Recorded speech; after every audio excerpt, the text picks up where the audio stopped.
Thank you very much. चाहेंगे तुम इतनी प्रोमो में जिस तरीके से आपका विलेन वाली एक नेगेटिव इमेज जी। सामने आ रही है और काफी बेहतरीन आपको व्यूवर्स ने मैसेज भी किया कि अब आएगा मजा देखेंगे। जी। क्या कुछ स्टोरी है इस सीरियल्स को लेकर? हो सकता है काफ़ी लोगों को मेरा ये किरदार नेगेटिव लगे, लेकिन अमृता के हिसाब से वो जो करती है, उसके जो एक्शंस है वो जस्टिफाइड है। मैं क्यों कह रही हूँ ये, क्योंकि अमृता की लाइफ में एक ऐसा हादसा हुआ है जिसकी वजह से वो पूरी तरह से टूट चुकी है, वो बिखर चुकी है। वो कभी भी इस चीज़ से उभर नहीं पाएगी। ये हादसा जिसकी वजह से हुआ है वो है आशी। तो वो आशी को ब्लेम करती है। आशी को उस चीज़ के लिए कि ये जो हुआ है उसी की वजह से हुआ है, एंड वो गलत मानती है आशी को। तो आई थिंक हिंदुस्तान की हर एक माँ ऐसी होगी जो अपने बच्चों के लिए, उनकी खुशियों के लिए, उनके हक के लिए कुछ भी करने को राजी होगी और किसी भी हद तक जा सकती है। अमृता बिल्कुल वैसी है, अपने बच्चों की खुशियों के लिए, उनके हक के लिए किसी भी हद तक जा सकती है और वही वो कर रही है। तो आने वाले सीरियल्स में ये देखा जा सकता है कि अमृता और आशी के बीच में दोस्ती या फिर मित्रता एक तरीके से होए? मुझे नहीं लगता कि अमृता और आशी के बीच में कभी भी दोस्ती हो सकती है, कभी भी नहीं, क्योंकि जो हुआ है अमृता की ज़िंदगी में वो आशी की वजह से हुआ है और अमृता उससे कभी भी माफ़ नहीं कर पाएगी और बहुत बड़ी चीज़ हुई है। तो ये ऐसा नहीं है कि चलो माफ़ कर दिया, आगे बढ़ते हैं। आई डोंट थिंक वो कभी होगा। लाइफ में ऐसा क्या हुआ कि आशी की वजह से ये पूरी कड़वाहट से भर गई है? ये कड़वाहट है क्योंकि उसके लिए आपको हमारा शो देखना पड़ेगा और आपको पता चल जाएगा कि अमृता जिस तरीके से रिएक्ट करती है वो क्यों रिएक्ट कर रही है। बहुत बड़ा हादसा हुआ है उसकी लाइफ में, किसी भी माँ को इस हादसे से कभी गुजरना ना पड़े, ऐसा कुछ हुआ है। हमें तो अगर ये पूछा जाए कि आने वाले बीते कई सालों से आप सीरियल में काम कर जी।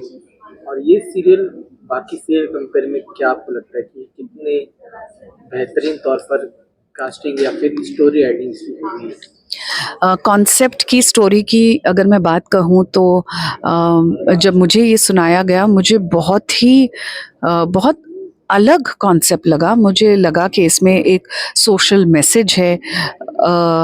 मुझे लगा कि इसमें बहुत रियल कैरेक्टर्स दिखाए गए हैं, जैसे हर एक के घर में ये चीज़ें होती होंगी, ये ऐसे किरदार होंगे, ऐसी माँ होंगी, 100% होगी जो अपने बच्चों की खुशियों के लिए किसी भी हद तक जा सकती है। बहुत ही रिलेटेबल माँ है।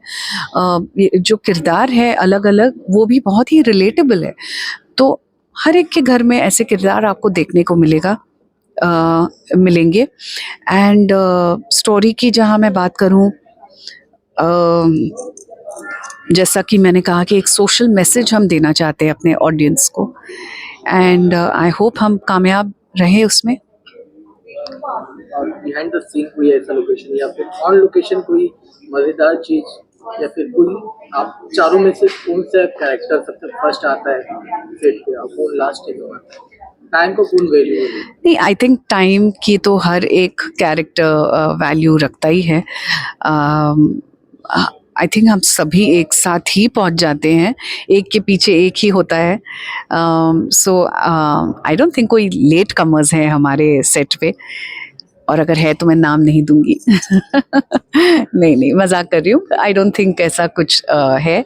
सभी बहुत ही प्रोफेशनली काम करते हैं, सभी बहुत प्रोफेशनल है, अपने काम को बहुत इम्पोर्टेंस देते हैं, जो बहुत अच्छी बात है, और बॉन्ड भी सबका बहुत ही अच्छा है एक दूसरे के साथ। और आखिरी सवाल ये रहेगा मैम आपसे कि इस शो के लिए आप किस तरीके से कास्ट किया गया? सॉरी, इस शो के लिए किस तरीके से किया गया आपको? ये कैरेक्टर आपको मिलना चाहिए, इस कैरेक्टर आप सुटेबल हो, तो किसने किया, बालाजी या शेमारू जी? आई थिंक इसमें एकता कपूर मैम का मैं शुक्रिया अदा करना चाहूँगी। पता ही था। जी, उन्होंने और उनकी क्रिएटिव टीम ने आई थिंक मेरी कास्टिंग उन्होंने की है, तो मैं उनका शुक्रिया अदा करना चाहूँगी and I am very grateful, very thankful, blessed to be part of चाहेंगे तुम्हें इतना। एकता मैम के को मैसेज उन्हें एक वैलेंटाइंस डे। एकता कपूर जी को मैं क्या मैसेज दूंगी? आई जस्ट वांट टू से thank you very much, eternally grateful. आपने सबसे पहले मेरी कास्टिंग की थी क्योंकि सास भी कभी बहू थी मैं, उसके बाद कुमकुम भाग्य, उसके बाद चाहेंगे तुम्हें इतना, बीच में और 2-3 शोज रहे हैं। तो फ्रॉम क्योंकि सास भी कभी बहू थी टू कुमकुम भाग्य टू चाहेंगे तुम्हें इतना, it has been an incredible journey and I M eternally grateful.